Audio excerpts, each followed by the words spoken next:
What's up, sports fans? Welcome back to another episode of Sports, of course, with Jonah and RPF. RPF, my man, how you doing today? Excited. Excited. Just one word, excited. I like it. I can tell you that I am. I'm gonna throw this little caution out there. I'm getting over a little cold, and I do want to express one major gripe that I have. There's one thing. It's a major pet peeve of This is mine. how we're starting before we promote. This is how we're starting. This is a major pet peeve of mine.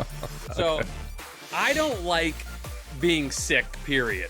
Okay. It's just Wait. Stop. Everyone, please do not write to me. It's Jonah Bayless revealing, shockingly, that he does not enjoy being ill. Okay. But when I get a cold, when it's 75 degrees out, it just drives me absolutely wild.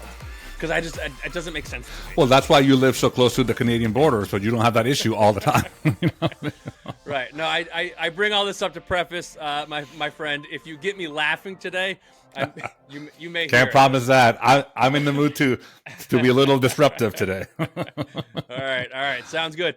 RPF, where should we start today? Well, first we start to tell people that we can where they can find us, right? They can find us on Twitter. Sure, they can find us on to. Insta. Yeah, at Sports, of course, on Twitter and Instagram. We can definitely find us individually, by the way, which we never talk about, but at Jonah_Bayless on Instagram. That's because I'm nothing without you, Richard. Well, that is oddly true and sweet at the same time. And I'm at Richard Perez Feria. If you could spell that with no spellings, no spaces, and you're good to go. Anyway, yeah. So this week has been, like we talked about last week and the previous weeks. This is the basketball hockey type of nexus, and then it's called playoffs. It's called playoffs. Yeah, it's kind of like it's like when we start paying attention. When you and I start paying real attention. But actually, I'm also, and then tonight, I'm just buzzing about the NFL schedule release tonight. Right. So I mean, yes. We won't get into that yet. But did you see the first Monday night game that came out? No, I haven't seen that yet. I just saw the two Dolphin games that were released are like, I cannot. I'm so excited. This is I mean, come on. But if you're a football fan, I'm sorry. I nerd out to the schedule type of release because there's so many different subplots and and the weather and all that. Anyway, right. So we'll talk about that later, and of course we'll end with my favorite in this time of year. We'll end with tennis, which I think it's pretty significant stuff. So anyway, so this is going to be a packed podcast. No time to be sick, Jonah Bayless.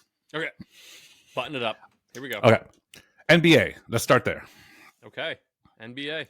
Jimmy Buckets. You may have heard of him. He is the man of the playoffs. He was indisputably the MVP of the playoffs thus far. The Heat are up 3-2 on the Knicks, and they finish. Hopefully they'll finish them off in Miami. I believe it's Friday or Saturday. So that is going to be. I think that's headed for a surprise opponent, in my opinion. Surprise. It's the 76ers. They're up 3-2 over the mighty Celtics, Boston Celtics. So 76ers, I mean, with James Harden playing like he's 25, he's literally like knocking these buckets down like as if he was, honestly, like he was like a decade ago. He's playing to his potential. So the 76ers could, I think, be the shock of the playoffs thus far in a kind of a... Okay. Yeah, so it's 76ers and Heat in the finals in the East, and the Nuggets expected to be there, but the Lakers are a game away as well. LeBron doing LeBron things, at the latter end of his career. So but Curry still fought him off yesterday, so they're up 3-2, I believe as well. So it's going to be, if it is the Heat and Sixers, Nuggets, excuse me, and Lakers. I mean, exception of the Nuggets, which I hope they don't end up there. But if it's the Lakers against either of those two teams, it's going to be tremendously entertaining for the fans, I think. In the finals, you just said. Yes, Lakers in the finals. Yeah. No, I'm hoping the Lakers and Heat get to the finals, which would be like marquee LeBron against Miami, kind of thing. It'd be really interesting. Yep, that'd be cool. See. That'd be cool. So we've got Celtics. Trailing 3-2, and the next game is tonight. It's tonight, right. In Philly. That's okay. All right. Right. And then the series goes back to Boston if they can manage to tie. So let me ask you this: so if they tie it, If the Celtics can go into Philly and tie it and go back to Boston, what are your thoughts then? Oh, it is. Well, the Celtics have been the most unpredictable team in basketball this playoff. I mean, they blow them out one game, they lose like dogs the next. I mean, it's inexplicable. The same starting lineups. So I think honestly, I think it goes back to way back when the whole coaching shift happened in the beginning of the year when the coach was removed. I think it's a coaching issue, frankly. But I will tell you this.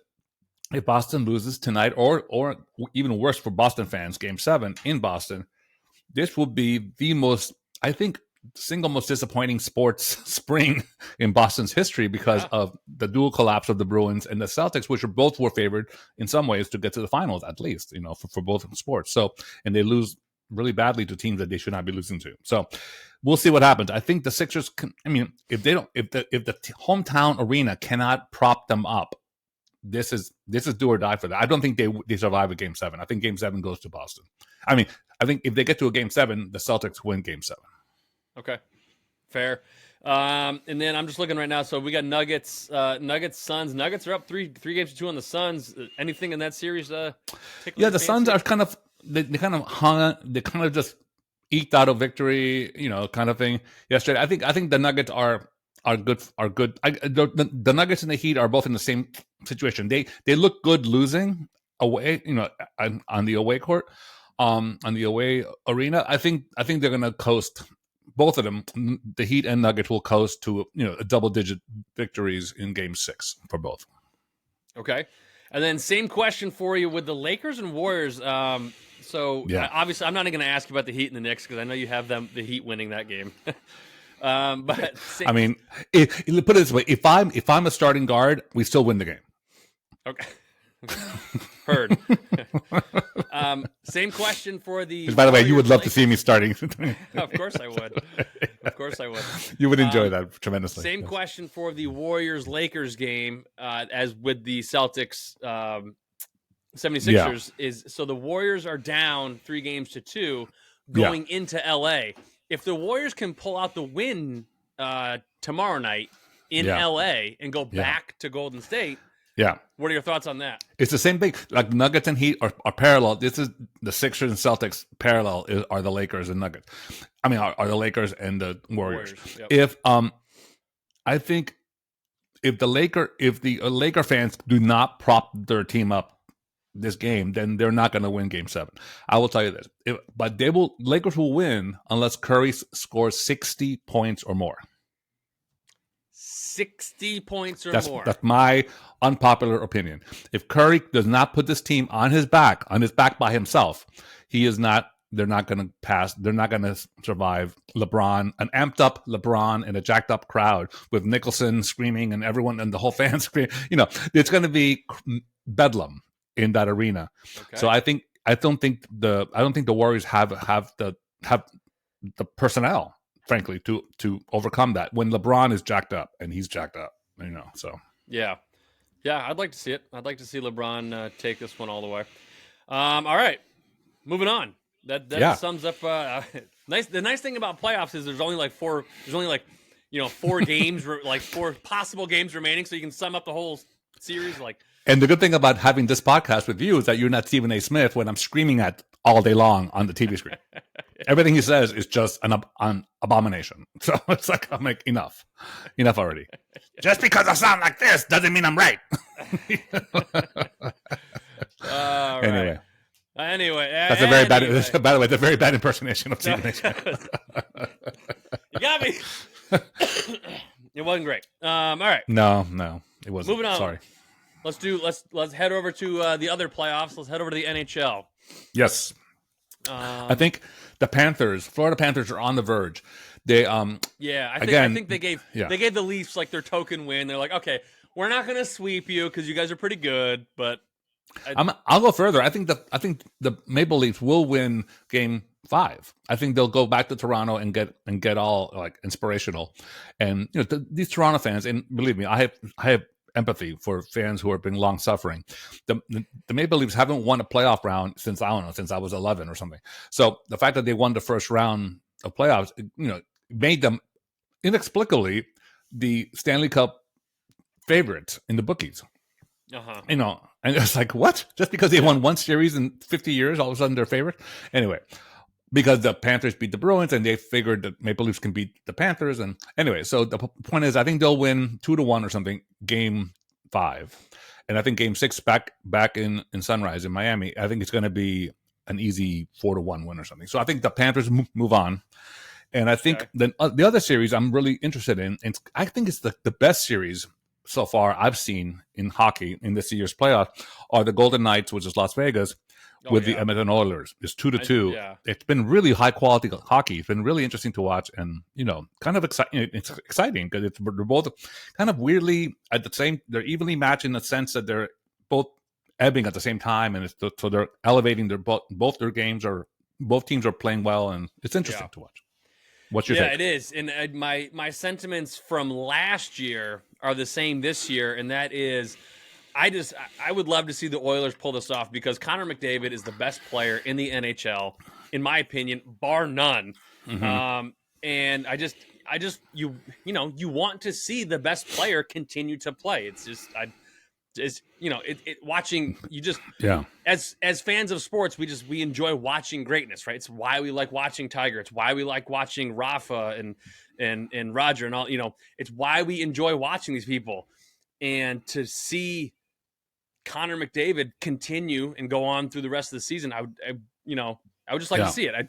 The Golden Knights are fun. They're a fun team to watch. Not as much fun as the Kraken.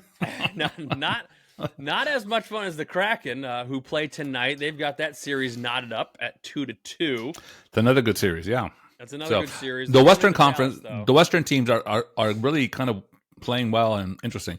I think the East could be kind of like the Panthers would be playing. Oh my gosh, I'm blanking out. Who are the Panthers' next opponent?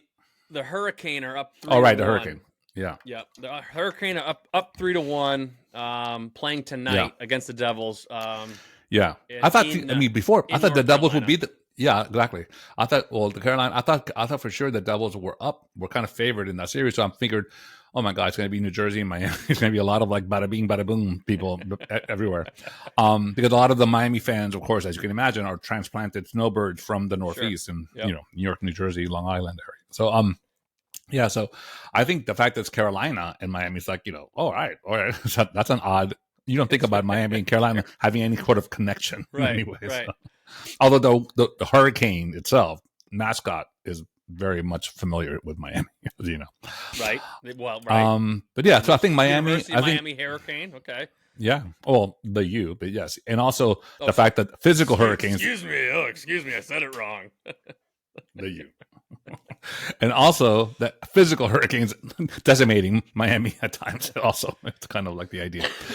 I find Carolina interesting to be called the Hurricanes because, in fact, they don't have that many hurricanes. So they don't have that many. Yeah. Then again, how many Kraken are in Seattle? I mean, that's another.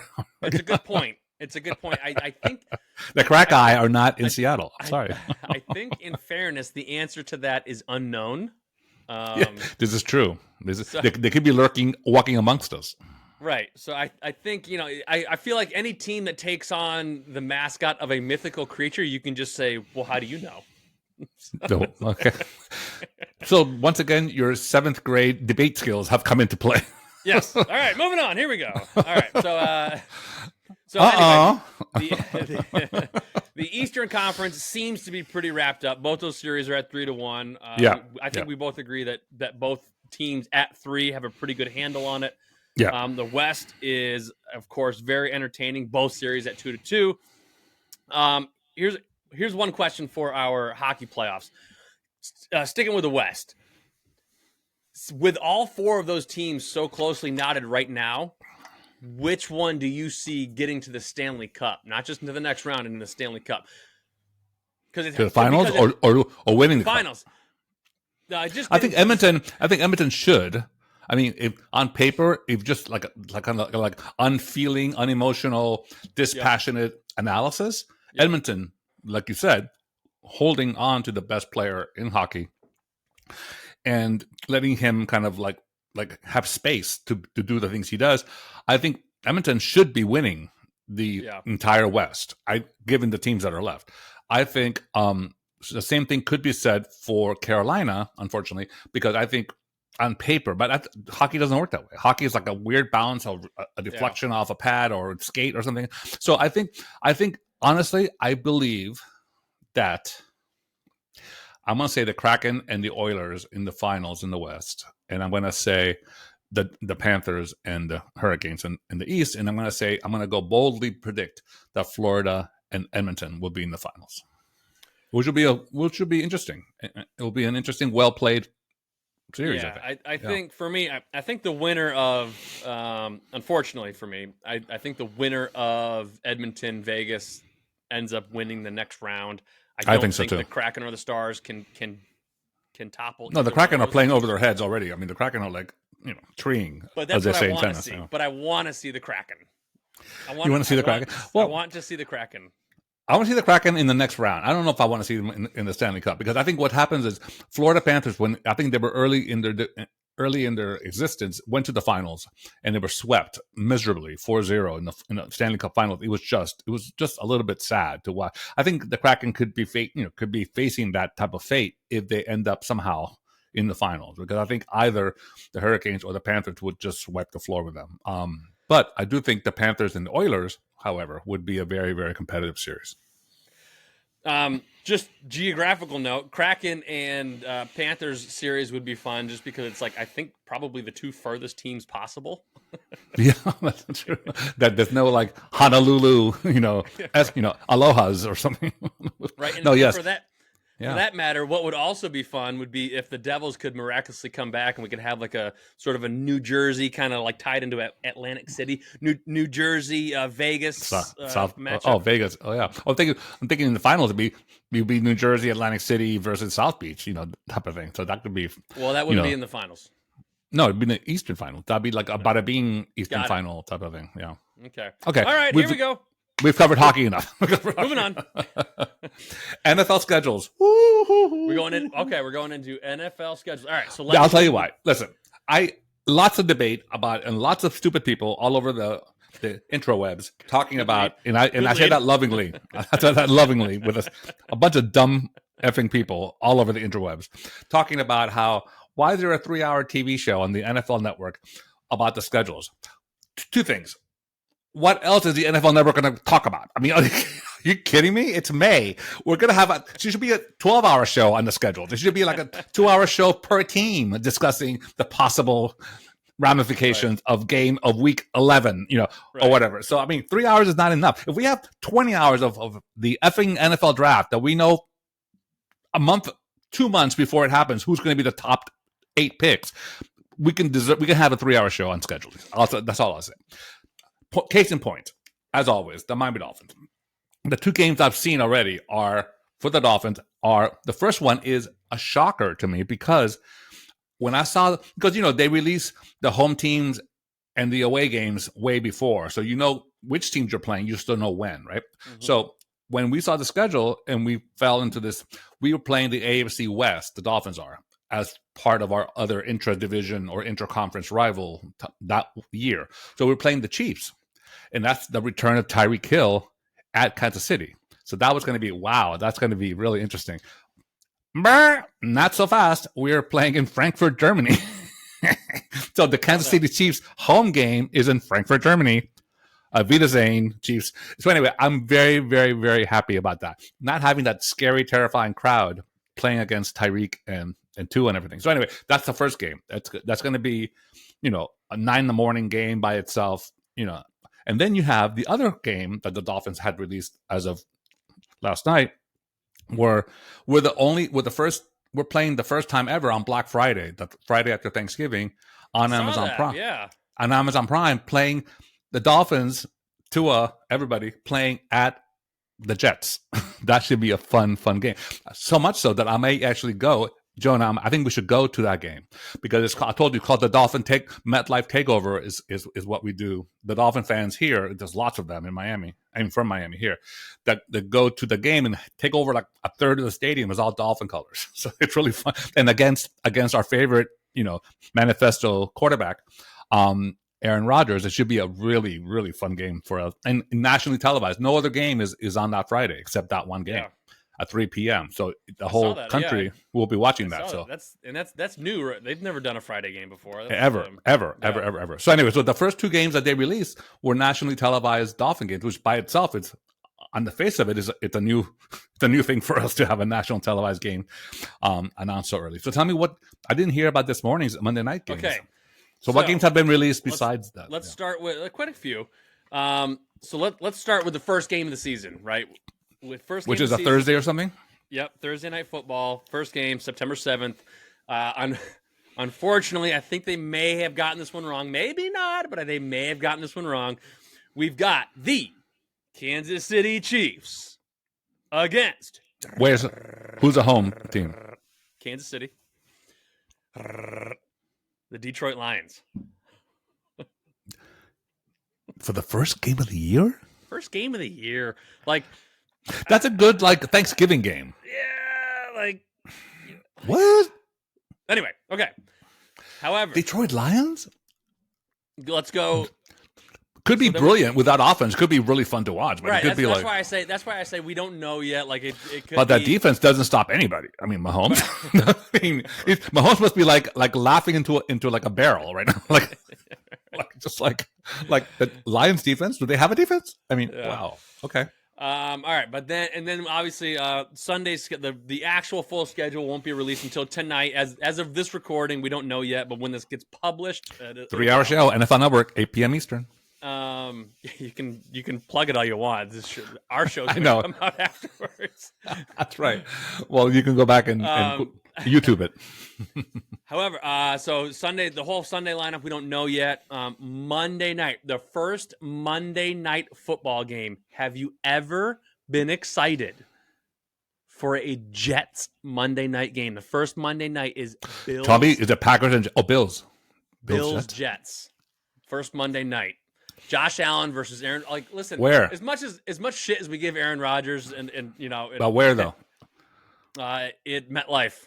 Wow, the Jet fans must be going crazy. Yeah, if Jets win that game, I was gonna say, as much shit as we give Aaron Rodgers, and as much as we don't like him as a person, he changes. Obviously, this isn't like breaking news. He's not going to lose this game. He's going to be everything is riding on his career, his epitaph, his first line of his obituary is reliant on this game. He is going to win this game. So the Bills they better kind of crank up the Bills nest of they're not going to coast into these games anymore. I mean, in fact, I was looking yesterday. What's his name? I like him a lot. I forgot his name now. He's like this great guy who kind of he always goes against the grain a bit on ESPN. He's the only commentator that actually makes sense to me. Of course, he's everyone's like, that never happens. He did his 5 best teams in the AFC right now, and it was very interesting. He ranked them 5-1. 5 were the Jets. 4 were the Ravens. I didn't know that, by the way, that Lamar Jackson has his 4 wide receivers were all number 1 picks in the draft. That's never happened before. So number 3 on the team were the Bengals, and then number 2 was the Dolphins. And he goes, don't come at me. I'm telling you right now, this is reliant on Tua being healthy. Blah blah blah. And anyway, and then the defense and Fangio, and anyway, and then number 1 were the Chiefs. And he was saying, and he goes, "Where are the Bills?" He goes, "Yeah, where are the Bills?" he was like very interested. So this will play into that narrative if Aaron Rodgers led Jets beats the Bills at MetLife. Wow. Yeah. Okay. Sorry, I just want to. That's interesting to me. That's very. Yeah. No, I saw that, and obviously, I'm thinking of like the last, 15 years. This game would do absolutely nothing for me. I'd be like, yeah, great. I mean, yeah, it'd be like the equivalent of like Pittsburgh and Cleveland, great, whatever. Yeah. But yeah, that'll be a good one. What other games have been released? And so then they released all the international games. So there's quite a few. I think there's 3. You have one. The Patriots have one in Germany, right? There's 3 in London, 2 in Germany. They may have released. I'm sure there's a Mexico City one. I didn't know. See, I'm surprised. The Dolphins have been pushing. They've been pushing Dolphins in England and now Germany. Why wouldn't they just go to Mexico? Wouldn't just geographically and culturally, wouldn't it be more interesting to have, or at least the Cowboys or Houston or something going to Mexico? I don't know. It's kind of like the people in Mexico would follow naturally the Latin cities, right? Would be. More. I think they're, they love the Raiders. The Raiders are always down there. Oh, really? In Mexico? Yeah. That's interesting. I know there's a lot of Raiders. Anyway, that was I didn't really dive too deep. Then there was this one. This one got released. This is a London game, so it got released early. But it shows up as like one of the only games on the schedule, and it's like, ooh, get ready for Sunday, October 1st. Because Jacksonville Jaguars and Atlanta Falcons against the Jacksonville Jaguars. Don't they play every year in London? I mean, those two. I mean, they must. They must be trying to build some sort of a base over there. But like, come on. No, it's funny. My favorite tweet from the intrawebs yesterday was this. I follow this. It must be a guy. It must be this like lonely guy in Germany. Oh. It says, hang on. It says Dolphins German, like a Dolphin German's like a fan that lives in Germany. He's a Dolphins fan. He has like 400 followers on Instagram. I mean on Twitter. And when their schedule was released, his emojis were like all the big eye. Oh my God, Frankfurt. He's like, oh my God. He was like, could not be anyone's happier than him. I cannot imagine. He's going to see the Dolphins in person in Germany. He never thought that was possible. So there must be some sort of hidden agenda with Jacksonville. They're playing twice. They're playing back to back. Right. They have a week off, I think, in between or something, right? No. Oh, they're playing back to back weekends? Week 4 and week 5. in London and in Wembley and somewhere else, yeah. In London, but Tottenham. That's a great stadium, by the way. That's a beautiful stadium. Yeah. That's interesting to me. Wow, that is really interesting. That is interesting. The Jaguars they're trying to make are they going to make Jacksonville like relocate to London? Like the London Jaguars? How many Jaguars are in London? Well, the Kraken are. I think they're more Kraken in London than they are Jaguars. If I had to guess. All right. So, anything else been released besides international? That's it. That was. Any other Monday night games or anything? No, nothing. There was just the international games that I saw. There was a couple of random Sunday night games. Dallas, San Francisco. Is a Sunday night. Blah blah blah. Baltimore, Tennessee is a London game. Just going through real quick. There's your Chiefs, Dolphins. Next week is Patriots, Colts. Yeah, what's happening with the Colts? By the way, do we even know? I don't know. Are they putting a team together? Is that what's happening? That's what I'm saying. I think that's the best team you guys could play and not have to worry about it too much. Right. I'm looking for the NFL. We're gonna send the Patriots over to Germany. Let's give them a token win. Because the women's softball team is busy. So why don't you play schedule? Let's see. Five international. I'm just looking at the NFL app to see if there's anything happening. Oh, I gotcha. Here we go. Oh, here we go. Okay, here this morning just released the NFL release. Oh, I just hit the wrong button. Sorry, 1 second, guys. Oh my gosh. It's so exciting. Hang on 1 second. I just released here we go. Okay. So it says blah blah blah. Dolphins at the Jets. When is that? Oh, we know that one already.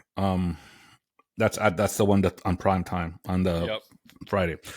Niners at Eagles on December 3rd, week 13 at Philly. And that is, why is that released? That's not random. Yeah, that's right. That's Sunday. what I'm saying. There's a couple other random Sunday games that have been released, but I wasn't really keying in on them because they're just Giants and Eagles, blah blah blah, Bengals at Chiefs. Classic matchups for sure. Yeah. Okay. Well, that's not news then. Okay. Never mind. Yeah, that's not news. False alarm. Real quick before we jump off of football, I'm reading this headline right here, and it just made me chuckle. And it says now QB1 Jordan Love grateful for time behind Rodgers. And I'm just thinking of like all the politically correct things. The headline is Love is grateful to be behind Rodgers. That sounds like a different movie. I see what you did there. Yeah. I see what you did there. I'm saying he could be grateful to be behind Rodgers. I'd rather be behind Rodgers than in front of Rodgers, personally speaking. But anyway, like obviously, you do all these interviews and you got to do all the politically correct thing. But how awesome would it have been if someone was like, "Hey, Jordan, like how do you value your time as Aaron Rodgers' backup?" And he goes like, "That guy was an asshole." he was also like he never washed his hands after using the bathroom, or something. Like horrible. Yeah. I didn't learn anything. He didn't teach me anything. He didn't speak to me for the first 2 years I was there. First 2 years. Because let's take our little token. I slept with his girlfriend. I slept with his girlfriend. Aaron Rodgers. Dog on Aaron Rodgers real quick. Like Aaron Rodgers strikes me as the kind of guy that doesn't help the backup quarterback. Like, but you know what? I think he is so ready for Broadway. I think he is villain with a bullet, and I think New Yorkers like that. If he becomes their villain, he becomes their guy. So yeah, I mean he won't. Listen, yeah, a very small part of me, could start digging Aaron Rodgers if he just starts going like black leather jacket, like smoking heaters as he shows up, and just like plays the villain in New York, and like just throttles. Dude, he's been walking into the locker room in Green Bay, Wisconsin, as we know, the de facto fashion capital of the world. So I don't believe he's going to be all of a sudden becoming like Tom Ford walking down the street. No.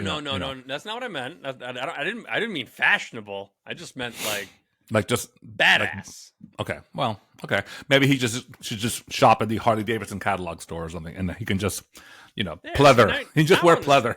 Hashtag pleather. It breathes better. I don't want Aaron Rodgers to be anywhere near like non-breathable fabric. He needs to be wearing cottons and linens so he can air out all the Wisconsin cabin manifesto writing. Listen, bottom up, but we all kidding aside, I think this could be. I mean, that's what I've been trying to say, like in a different way, that since we started the season. Josh Allen could be the sleeper here. He could be like, "Hey, what about me? Okay, don't sleep on me. I've been to two. So I mean, this could be just what Josh Allen needs. Maybe exactly. That's my point. This could be take the attention off of him. All of a sudden, the Dolphins are getting a lot. It's Tua, Burrow, and Aaron Rodgers, and everyone's like crazy about everybody. Mahomes, like Josh Allen's like, I'm not even in Lamar. All of a sudden, it's back. So all of a sudden, he's not even in the conversation. Yeah. Bills are not top 5 team. What? He's so last week. He is so last week. Right. That's what it feels like. And he's like the Sisyphus in tennis of football teams. He's like, what about me? All of a sudden there's a new Alcaraz that came in, and I could see that. So my point is making AFC East, including that crazy game 1 Monday Night Football opener, to be just every game is just right. So what's happening with the Patriots? Can they step up? You think? Can they compete? All right, so moving on to tennis. Oh my God! Honestly, I'm a little confused about their front office. What's the strategy here? What's the long game? RPF, my very honest and blunt answer is no. I don't expect a whole lot. So because there's a lot of activity with everyone, and they're kind of just like seems to be content with what they have. They're notoriously quiet in the off season as far as activity. So that's nothing new. You think players don't want to move to New England or play for Belichick? Or I don't understand. Yeah, it's been a conundrum. I think we anoint Belichick as the greatest coach of all time, and probably rightfully so. However, I don't think he's anywhere near a decent GM is the problem. Right. That's the issue.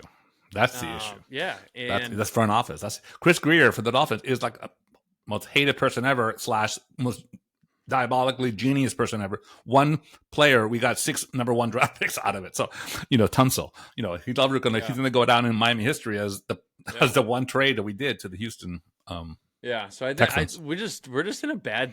We're like organizationally, we're just in a bad spot, and it's just we like nothing at the worst time because everyone around you is like ascending. Oh my gosh! Right. So yeah, okay. So That would be the best storyline of the year. This is why I'm getting more excited about the Bills-Jets game. Because all of a sudden the Patriots against the Raiders sounds horrifying to you or something, whatever. Yeah. The Colts. The Colts. You do have a chance to beat the Colts in Germany, but right. I think right. Yeah, I'm going to give you. Yeah. I'm going to give you that chance. Yeah. Maybe we'll have a fun game this summer of picking which bandwagon team I'm going to jump on for this year, so I can. So now actually have fun rooting for football. Okay, football. Next week's podcast we'll just talk about all the subplots of all the scheduling and stuff, which is going to be really fun. So let's move on. I think this is the time of year again in mid-May when again I said it's over and over again when the clay court season is in high gear for tennis, and usually at this time it's Rafa time, and he's won 14 Grand Slams. 14 French Opens and Roland Garros, and and Swiatek, the woman from Poland, has won everything the past couple of years, so it's kind of been like a snooze fest there.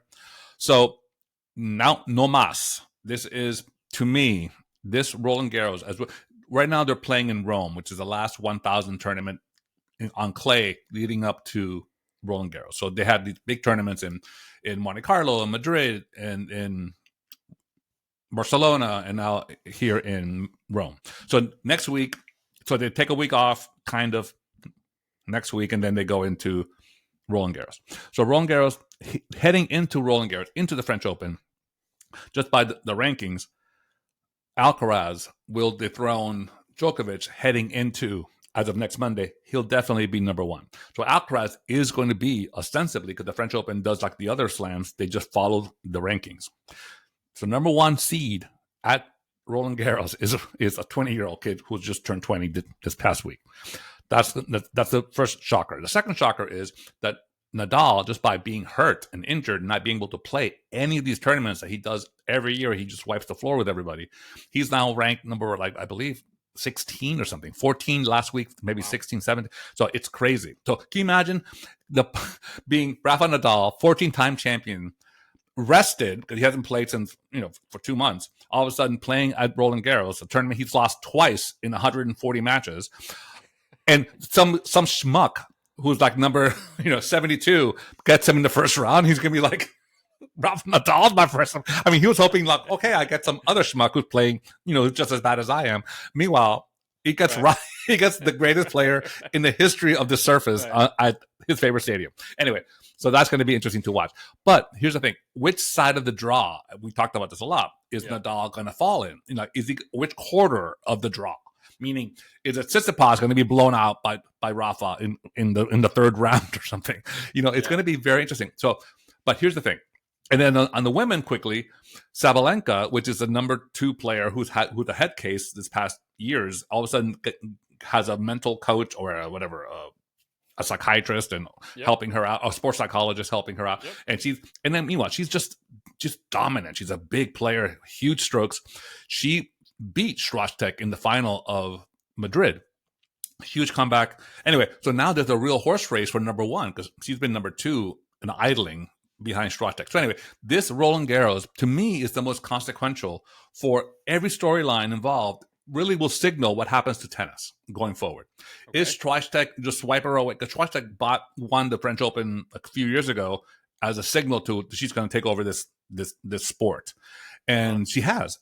Anyway, that's the women, but the men, if Zverev is back full throttle, there's Team, there's Medvedev, there's all these kind of players they haven't won a Grand Slam except Medvedev won one, but everyone else hasn't won anything. Alcaraz leapfrogged them, and all of a sudden we have Rafa ostensibly healthy and rested, and Djokovic saying, "What about me?" So this is the time. If Djokovic or Nadal win the French, we're not done yet. But if Alcaraz just plays like he's playing and just completely obliterates everything in his path, a Nadal Alcaraz final is just one for the books. If that's possible, right? So that's going to be anyway. So that's going to be tennis. So again, don't sleep on tennis. That this year's French Open, I know I say it every year that this is really exciting, but this year in Roland Garros, it's going to be, the storylines are going to be consequential going forward for the next several years, at least, for tennis. Okay. So that's my tennis report. Okay. I would. So the side of the draw, all the placement for that. Is that how random is that? It's random. It's really, it's just so annoying. Like I remember when Roger was the number one player in the world, and everyone was almost holding their breath. Please, please, please, let me get to the finals. Let me get. It's always. Generally speaking, you would think it'd be 1, 3, 2, 4 in the seeds, right? So the top seed plays, in the same half of the draw as 3 and 2 and 4. But it's a top 4. 1 and 2 could be either 1, 3 or 1, 4 and 2, 3 or 2, 4. Yeah. So invariably, if you're number 5, that's always the most dangerous spot to be, because all of a sudden your 5th seed, essentially top players in the world, and you're going to be in someone's quarter, in the top seed's quarter. All of a sudden, if Rafa was number 5 for some reason, and number 1 is some schmuck that doesn't deserve to be there, Rafa can play him in the quarterfinals and knock him out. So so number 5 slot is always the toughest, but Rafa is 16. Yeah, he could be like playing someone. He could be playing like Medvedev in round 3 somewhere. That's crazy. Well, I mean that's what I'm saying. Like as far like if, the governing bodies of tennis, like if there was obviously we're not yet. There's a lot of playing that needs to happen for this to happen, but the possibility to see, like you just mentioned, the possibility to see the two Spaniards, the old guard and the new guard. Nadal versus Alcaraz in a final, at Roland Garros. Whatever you have to do to make that happen, I would just just well, that's the thing. But in the old days, like 5 years ago, people were still arguing if a guy is number 1 in clay, no one could beat him. He should always be seeded number 1 at French Open. It doesn't matter if he's number 4 or 5 in hard courts and indoors and whatever, because tennis is played situationally.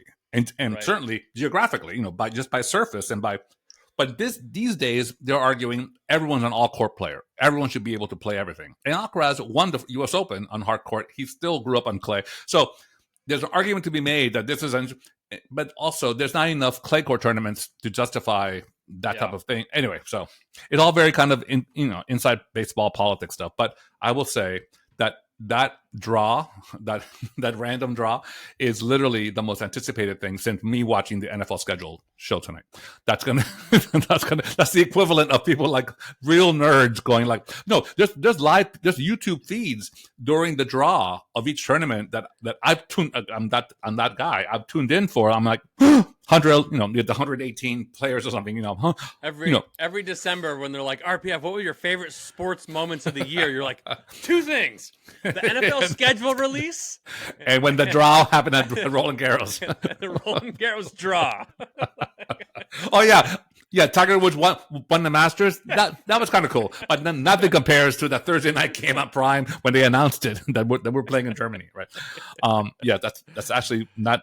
It's funny because it's true, kind of. It's funny because it's true. But I don't know. I think, look, I'm excited. This part of the season. Oh, by the way, and the other thing to do, and the other sport happening right now, of course, is Major League Baseball, and in the AL East, we talked about before. Every team has a winning record in the AL East. Even the Red Sox, the Yankees are in last place with a winning record. I mean, and they're going to win the whole thing. So there's the Blue Jays and the Orioles. Everyone's playing great. And then in the Central, as you mentioned before, everyone is underwater except for one team is barely above water. So the Yankees, the worst team in the AL East, have a better record than the first place team in the AL East, in the AL Central. So, yeah, I know. And speaking of which, a little personal note, I'm going to go to Fenway Park on July 4th. We got so I'm gonna go.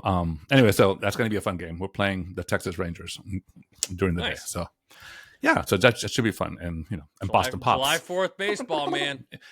But in Boston, come on. Yeah, that's the Boston Pops, Charles River. It's all good. That is where it's at. I'm gonna have to throw some Tea Party crates around and see what what happens if I can give it a shot. I can disrupt something in Boston.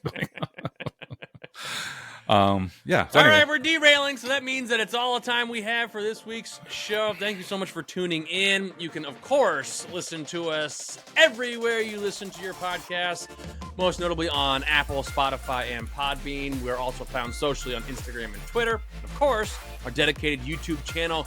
Just head over to any of those avenues, search Sports, of course, with Jonah and RPF in the search bar, and we'll pop right up for all of your listening and viewing pleasure. RPF, my friend, it has been fantastic. We will tune in next week with a fully released football schedule, and we'll start diving into some of that stuff. I cannot wait. All right, we'll see you, man. All right.